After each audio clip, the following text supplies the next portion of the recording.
Hi guys! Welcome to a day in our life vlog as a student couple content creator.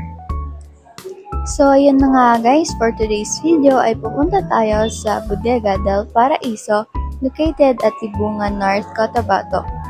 Bago nga kami pumunta doon, ay dumaan muna kami dito sa Jollibee o Midsayap para mag-agahan.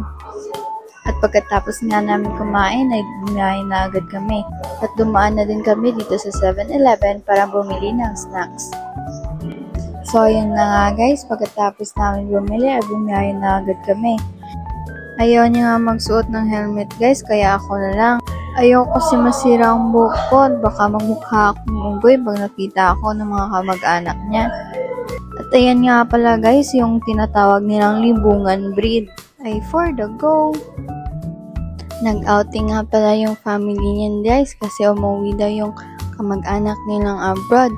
At nakisabit lang ako dyan ay for the go. At nandito na nga kami guys sa Bodega del Paraiso. Nauna na ngang nakarating ang mga kamag-anak niya dyan guys. Kaya pagkarating namin ay binigyan na din kami ng ticket. Ayan, at nag-parking na kami. Pagpasensyahan nyo na guys kung ako'y nabulol. Hindi nga kasi ako sanay magsalita ng ganito. Ako kasi ay Ilongga, ay for the go. At ayan na nga guys, nakapasok na kami. At hinanap na nga namin yung cottage na pinupwestohan ng mga kamag-anak niya. At ayan na nga guys, nakita na namin kung saan sila nakapwesto.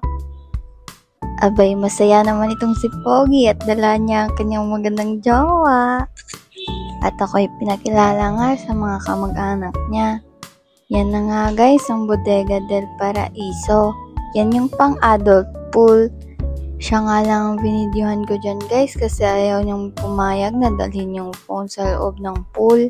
Kasi nga daw baka masira at mahulog na naman sa tubig. Ay for the go! Ang saya-saya nga ni Pogi dyan guys kasi pinayagan ako ng magulang ko na sumama sa kanya. At pagkatapos nga namin magtampisaw dyan guys, kami ay nagbanlaw na at nagbihis. Ayan, at pakain-kain na lang. Pagkatapos nga namin kumain dyan guys, is nagpaalam na kami para umuwi. Ayan nga guys, bit-bit ni Pogi ang pinadala ni tita. Ang daming pa-bring home ni tita ah. Thank you very much, tita. Ay for the go. Ayan na nga guys, at pauwi na kami. Kinuha na nga namin si Baby Sai